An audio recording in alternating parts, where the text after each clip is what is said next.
I know what you're thinking. I know I look exactly like Denzel Washington in Training Day. I know. No, I'm not trying to be a wannabe. I'm not trying to be someone I'm not. You know, the chain, I get it. It makes us look pretty much identical. Yeah, I get it. I'm really cool. I get it. You were thinking none of those things? What things? What are you even talking about?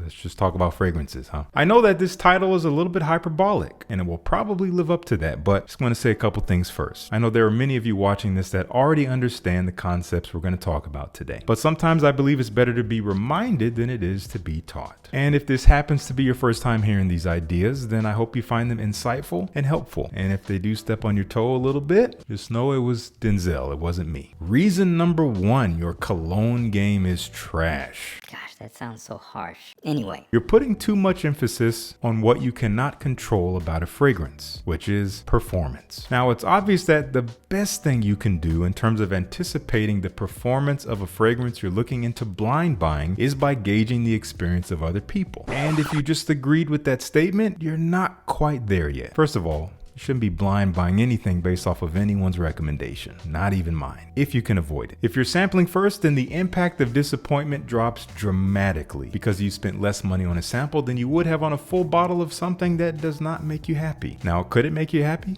Maybe. And I know some of you guys live for that gamble, live for that risk. But honestly, I think it's just a little bit irresponsible. More importantly, remember that using other people's experiences is far from a perfect view of what you can expect. But Justin, it's the best we got, right? Well, what I think we really want to know when we're asking or observing the experience of performance with a fragrance is, how will it perform for me? And the answer to that is unsolvable, unless of course you try the fragrance, in which case, again, get a sample. The performance of a fragrance is subjectively variable. This means that not only will it differ physically from person to person in terms of the liquid going onto your body and how it reacts with your skin, but it also differs in the way people perceive it. Talking about this little guy here. We all know that perception is not necessarily reality. Our sense of smell is not infallible, and you'd be surprised how often people around us can smell our fragrance better than we can. I know that's not fair, but it's the way it is. If you can make your enjoyment of the scent of a fragrance your top priority over the performance, and I know that will not be easy for some folks, your enjoyment of this hobby will improve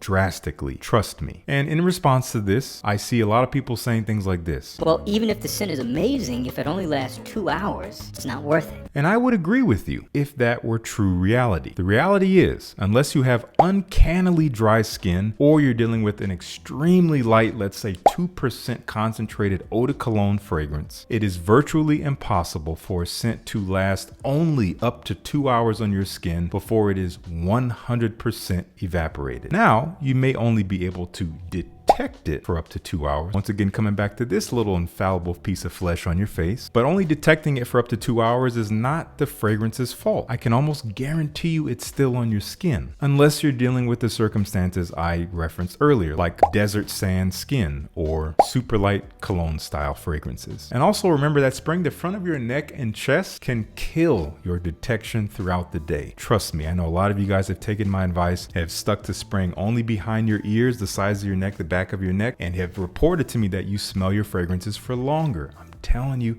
there's truth to it. Otherwise, you're just going to keep dealing with olfactory fatigue, and I know you don't want that. So I implore you to do yourself a favor. Stop caring so much about performance and try to refrain from complaining when it happens to disappoint you. Why? Because your body/perception are a very large part of the equation that we so easily leave out. And more importantly, your complaining doesn't change anything. Sorry, it's not going to make the fragrance stronger, and it's not going to give you a partial refund of your money so you feel like you got your money's worth. It's a waste of energy. So just move on to the next one. Reason number 2 why your cologne game is trash.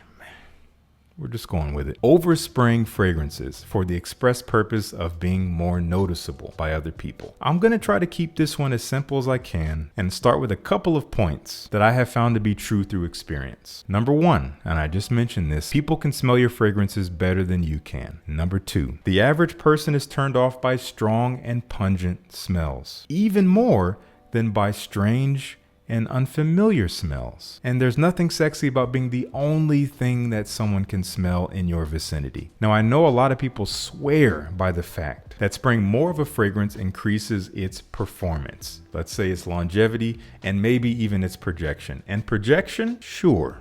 Yes, you are going to be more present. And I've had a lot of people say, well, if you double spray your fragrances, then you're also going to improve the longevity. And actually, I do double sprays myself. I've been double spraying for years now. I have not actually experienced substantial improvements in detection because, again, longevity and detection can be different things. That's just me and my little experiments. Now, if you feel that you must spray every fragrance 10 or more times in order to be smelled for longer, as we established, people can smell you better than you think, even if they're not saying anything to you. And if it's just for you and your enjoyment, you increase your chances of going nose blind by spraying more. That's just irony working against you. But if you're gonna go to a fragrance event, for instance, and everyone's gonna be overspraying their fragrances, then knock yourself out. And reason number 3, this one's a little heavy. You're not being discerning of how fragrance recommendations are being presented to you online. I don't care what the fragrance is, I'm talking about how. What's the package it's coming at you in? Now, I want you to examine the difference between these two presentations about the same fragrance.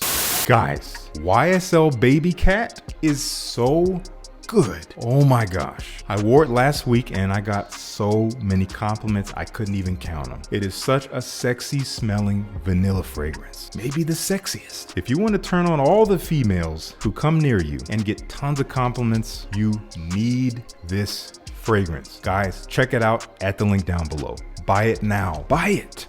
And approach number 2. Now, YSL Babycat, this is a beautifully done vanilla fragrance. In the time I've spent with it, I've gotten to know it a little bit, and it's really suited my taste. If you like the idea of a warm, spicy, smooth, slightly creamy, sweet vanilla, accented by this dry, lightly smoky incense vibe, which kind of makes it a little bit mysterious smelling and less gourmand, then this might be worth checking out. If you love it, I think it's a great fragrance to wear for an evening out, maybe a little bit more luxurious or romantic, pretty much any time outside of the summer. Definitely worth a sample. Link down below. Now, I'm sure the differences between those two approaches are very clear. The first one uses the promise of what a fragrance can do for you, regardless of how it actually smells and whether or not you love it, as your reason to buy it as soon as possible. It weaponizes your emotions by illustrating a gratifying scenario that most people would want to experience and portrays the fragrance as the easy way to achieve said outcome. Now, the second approach gives you information on what you can expect from the scent itself, so that you can decipher whether or not it falls into your taste or if it falls into something you're currently looking into buying. It is not outcome focused. It is education focused. It makes no guarantees and does not employ your emotions, at least not advertently. Rather, it stimulates your intellect and your intuition to help you make a logical decision. This approach is also not very entertaining, and it's definitely not sexy. But I believe many of you would agree with me that it actually serves you the most as the consumer. Now, am I saying anyone who uses the first approach is bad and anyone who uses the second approach is good? No, not necessarily. But what I will say is that it would behoove you to be aware of the difference between language that seeks to take from you and language that seeks to give to you. If you don't mind being taken from, there's nothing wrong with that. It's your life. But I just hope that you will at least recognize the dichotomy. And with that being said, let me know what you think down in the comments. Do subscribe if you like what you've heard, and make sure you like the video if you liked the video. And thank you so much for tuning in. Peace. I'll see you in the next one.